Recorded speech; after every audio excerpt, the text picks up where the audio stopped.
The Galactic Council prided itself on 3,000 cycles of peace. 3,000. Can you imagine? My species can barely go 3 days without an argument over proper tentacle grooming techniques. But there we were, 57 species united in harmonious cooperation, spreading across the stars like a benevolent plague of goodwill and shared resources. The path to enlightenment is paved with compromise, Council Overseer Prell would drone on during every assembly. I swear, if I had to hear that phrase one more time, I might have compromised his face with my fist. But that's not the Council way. No, no. Violence was something we'd evolved beyond. Something primitive species did before they became civilized. Oh, how wrong we were. My name is Krell Zach, Senior Diplomatic Attached to the Council's First Contact Division. I'm the one who met them first. The humans. So really, this whole galactic mess is partially my fault. You're welcome. When our scouts discovered Earth, we were thrilled. A new species to welcome into our peaceful collective. The initial observations showed promise. They built magnificent structures, composed moving artistic works, and seemed to care deeply for their young. All excellent signs of a species ready for elevation to Council status. I'll never forget the day we landed in their United Nations courtyard. Such a quaint name. As if uniting nations was somehow impressive when we had united entire solar systems. The human representative, Ambassador Lena Thornton, approached our delegation with open arms and a disarming smile. Quite literally disarming, as our security detail actually powered down their defensive shields.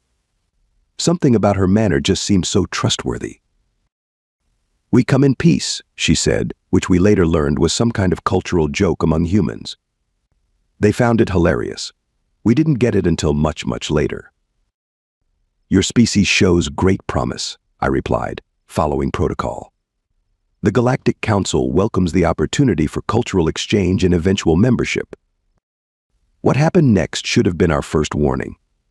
Ambassador Thornton's smile widened, and she said, "Membership? Well, that's certainly an interesting proposition. How soon can we join? No questions about requirements? No negotiation of terms? Just immediate acceptance?" Every other species we'd encountered had deliberated for at least a decade before committing to Council law. But these humans, eager as hatchlings at feeding time. "There is a standard observation period of approximately 5 Earth years," I explained, somewhat taken aback. "Can we speed that up?" she asked, pulling out what they called a tablet device. "Our president is very excited about interstellar cooperation, and we'd like to fast-track things if possible." I should have been suspicious, but their eagerness seemed so innocent. Little did I know they were simply experts at appearing harmless. Over the next few months, our cultural exchange programs revealed some puzzling human behaviors. They engaged in recreational activities called sports that involved ritualized conflict. They consumed fiction about war and destruction for entertainment. And most disturbingly, they maintained military forces despite having no external threats. When I questioned Ambassador Thornton about these curiosities, she laughed, a sound I've come to associate with impending disaster. "Oh, that's just our history," she explained casually. "Every species has a violent past, right? We're evolving beyond it, just like you did." The Council ate it up. "See?" said Overseer Prell during our assessment meeting. "They acknowledge their primitive evolutionary phase and aspire to our enlightened state. This is precisely why the Council exists, to guide developing species toward peace." Their military? A relic they maintain out of tradition, our analysts concluded. Their obsession with conflict and entertainment? A way to channel aggressive instincts harmlessly, our psychologists theorized. Their sports? Physical competition promoting health and teamwork, our cultural experts declared. The Council voted unanimously to fast-track Earth's membership. Unprecedented. But humans were so charming, so adaptable, so convincing. 3 Earth years after first contact, humanity joined the Galactic Council with a ceremony watched by billions across thousands of worlds. Ambassador Thornton signed the Treaty of Eternal Peace with such enthusiasm that she broke 2 ceremonial pens. "We have so much to learn from you all," she gushed during her acceptance speech. "And hopefully a few things to contribute as well." Those few things became apparent just weeks later when the newly appointed human delegation submitted their first formal proposal to the Council. I still have a copy of the document.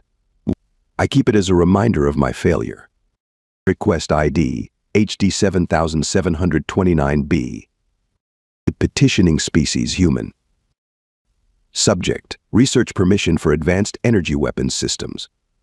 Justification, for scientific purposes and defensive contingencies. When I confronted Ambassador Thornton about this alarming request, she seemed genuinely confused by my concern. "It's just research, Krelzak," she said, patting my shoulder with uncomfortable familiarity. "You can't expect us to stop being curious just because we joined your club, right? Besides, shouldn't all members contribute to the collective knowledge?" I should have sounded the alarm then. I should have recognized what was happening. Instead, I simply asked, "But weapons research? The Council hasn't needed weapons in over 1,000 cycles." She smiled that disarming smile again and said words that now haunt my nightmares. "Well, let's hope we never need them.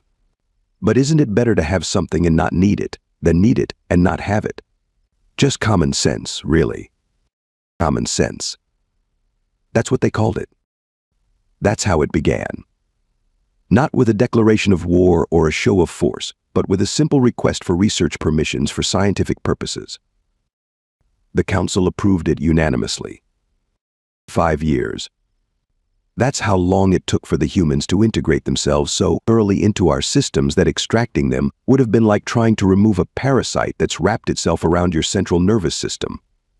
Not that we were trying to remove them. No. We were still congratulating ourselves on our successful cultural integration project. Ambassador Thornton had returned to Earth, replaced by a human male called Marcus Drake. Where Thornton had been all smiles and gentle persuasion, Drake was, well, let's just say subtlety wasn't in his diplomatic toolkit. "These trade terms are unacceptable," Drake announced during his first council session, slapping his hand on the ancient table of accord. Several Mushin representatives flinched at the sound. They're sensitive to percussion, poor things. Humanity requires access to the tritium deposits in the Cygnus sector. We're prepared to offer mining technology in exchange. But the Cygnus sector is a protected ecological reserve, protested Representative Beale of the Uraji Collective. The Council established that designation 300 cycles ago. Drake smiled. Not the warm, disarming smile of Thornton. No, this was something predatory. "In times change," he said simply. "Our technology minimizes ecological impact. Besides, the Council needs the resources our mining can provide." The vote passed 32 to 25. The first divided Council vote in, well, longer than I'd been alive. And that's saying something, because my species lives approximately 400 of your Earth years. That same week, I received a private communication from Lorana Pell, a Council scientist assigned to the Human Research Collaboration Initiative. "Krelzak, we need to talk," she whispered, her normally iridescent skin dull with stress. "The humans. Their weapons research. It's concerning." We met in a quiet corner of the Grand Arboretum, away from the Council's monitoring systems. Yes, we had those. Peace requires a certain amount of vigilance. "They're not just researching theoretical applications," Lorana said, her tendrils twitching nervously. "They're actively enhancing weapons designs. Plasma containment systems that could power city grids? They're miniaturizing them for what they call tactical deployment. And those medical nanites we shared? They've modified them for something called armor penetration." I laughed. Actually laughed. "Can you believe it?" "Lorana, you're overreacting. Humans have different cultural frames of reference. It's just terminology." "Is it?" she challenged, showing me schematics on her datapad. "Look at these power signatures. This isn't research. This is production." I waved her concerns away. The council approved their research. They're naturally curious. And besides, what would they do with weapons? We're at peace. Oh, the irony of those words haunts me still. Meanwhile, humans were establishing colonies at an alarming rate. Not just on the lush, habitable worlds that most species preferred. No, they were claiming harsh, brutal planets that the Council had classified as inhospitable centuries ago. Why would anyone want to live on Tarsus IV? Council Overseer Prell wondered during a private session. The gravity is crushing, the atmosphere is toxic, and the temperature fluctuations would kill most species. Humans call it challenging, I explained, repeating what Ambassador Drake had told me. They enjoy, and I quote, conquering difficult environments. It's apparently recreational for them. More warning signs, ignored like cosmic radiation alarms on a pleasure cruise. Then came the Proxima Beta incident. Humans had established a mining colony there, another inhospitable world with native predators the size of transport vehicles. When one of these creatures attacked the colony, the Council expected the humans would do the sensible thing, evacuate and request Council assistance for relocation. Instead, combat footage showed human miners, not soldiers, ordinary miners, performing defensive positions and fighting back with improvised weapons. They didn't just drive the creature away. They killed it. They butchered it. Then they threw a celebration and mounted its head in their community center. The Council was divided on how to respond. This demonstrates a concerning propensity for violence, argued Representative Zill of the Mantodine cluster. No, it shows admirable resourcefulness, countered Representative Jorah, one of the humans' most vocal supporters. They protected their people without Council intervention. Isn't self-sufficiency what we encourage? For the first time in generations, the Council chamber erupted in actual shouting. In the Council chamber. Unprecedented doesn't begin to cover it. By the time order was restored, the Council had split into factions, those who admired the humans' efficiency and those who feared their methods. I, embarrassingly, was still in the former camp, cultural relativism and all that diplomatic nonsense we'd been trained in. Then came the trellis boundary situation. A minor territorial dispute between human colonists and Flaxian settlers, barely worth noting in the Council record. Until the emergency broadcast interrupted all Council communications. Attention all Council members. Human fleet detected mobilizing from Earth space.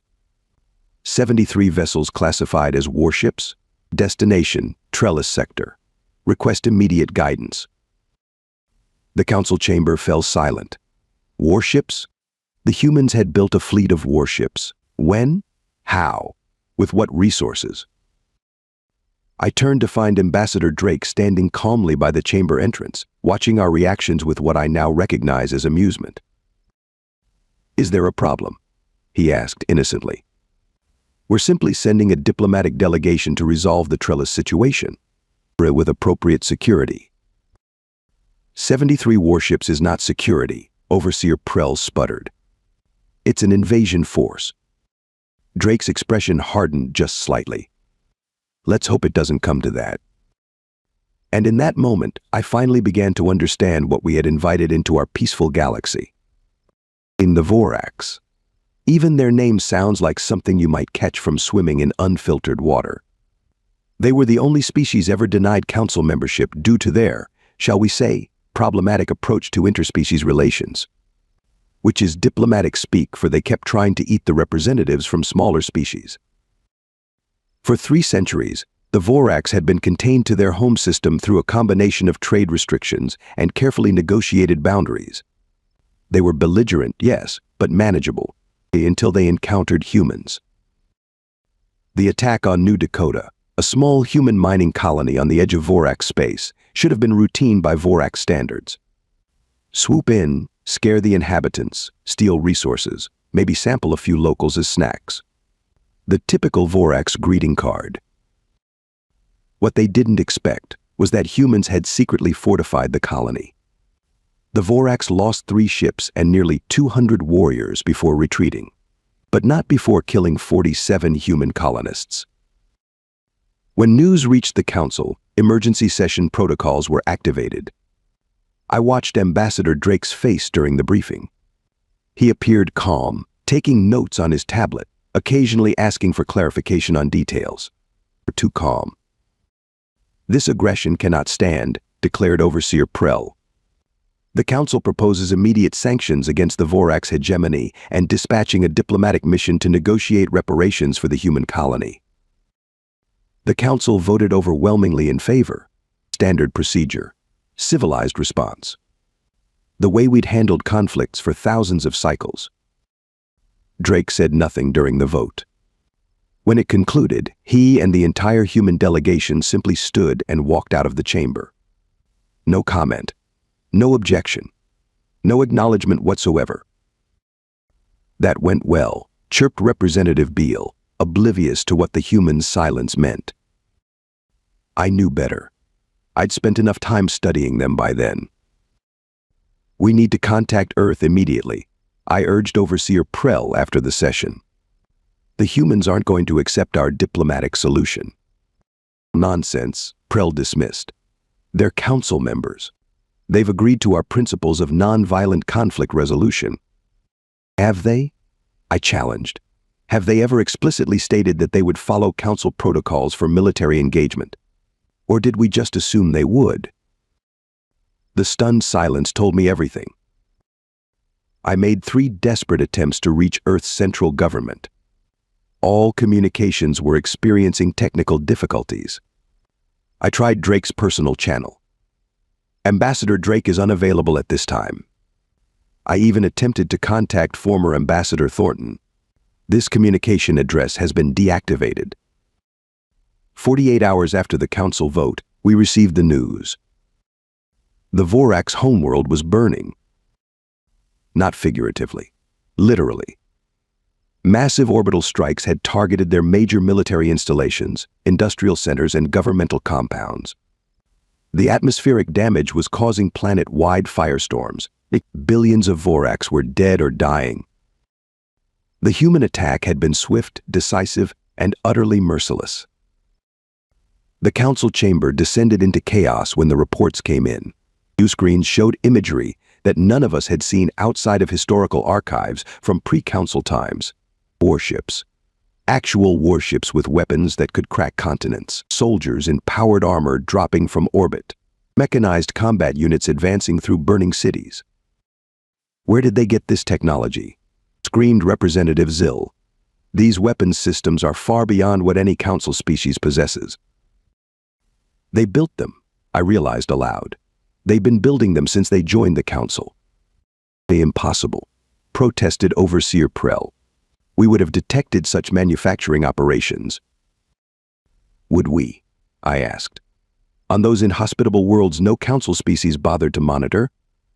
With resources mined from sectors we gave them access to, because their proposals seemed so reasonable. Using technology we freely shared because we believed they were pursuing scientific purposes?" The chamber fell silent as the implications sank in. "They played us," whispered Lorana Pell, who had been right all along. "They've been preparing for war from the beginning." An emergency broadcast interrupted our collective realization. Ambassador Drake, requesting to address the Council. When his image appeared on the main view screen, he wasn't in a diplomatic setting. He was on the bridge of a warship, wearing what appeared to be a military uniform. "The Vorax threat has been neutralized," he announced without preamble. "Humanity has ensured that they will never again pose a danger to any Council species." This is unprecedented," Overseer Prell sputtered. "You have violated the most sacred principles of the Council. You have committed genocide without consultation or approval." Drake's expression didn't change. "We didn't require your approval. The Vorax attacked our people. We responded appropriately." "Appropriately?" I stepped forward, finding my voice at last. "You've exterminated an entire civilization." "Not exterminated," Drake corrected coldly. "Subjugated. The surviving Vorax have surrendered unconditionally to human authority." They will no longer trouble the Council or its members. The Council hurriedly drafted a formal declaration condemning the human actions and demanding their immediate withdrawal from Vorax space. When I transmitted it to Drake, his response was something I'll never forget. He laughed. Not a chuckle, not a polite diplomatic titter. A full, hearty laugh that echoed through our chamber like a death knell for peace. That's adorable, he said finally. But I think you misunderstand the new reality. We'll be implementing security protocols throughout this sector to ensure no further incidents occur. The Council will not recognize this illegal occupation, Prell declared. Drake's smile reminded me of the apex predators from my homeworld. Your recognition isn't required, Overseer. Only your compliance. The transmission ended, leaving us staring at each other in stunned silence. The moment humans abandoned peace, the Galactic Council knew doom was coming. We just didn't realize it had already arrived. 3 months after what humans casually termed the Vorax intervention, the galaxy had transformed beyond recognition. The Council chambers, once a place of measured debate and thoughtful compromise, now buzzed with frantic energy and whispered alliances. Species that had peacefully coexisted for millennia now viewed each other with suspicion. All because of the humans. I found myself staring out at the rings of Centralia, the Council's capital planet, wondering how we had misread them so catastrophically. My reflection in the viewport looked haggard. I hadn't properly reformed my epidermal layer in weeks. Stress will do that to a Zelaxian. Beautiful view, isn't it, Krelzak? I didn't need to turn to recognize Ambassador Drake's voice, now permanently tinged with that insufferable confidence.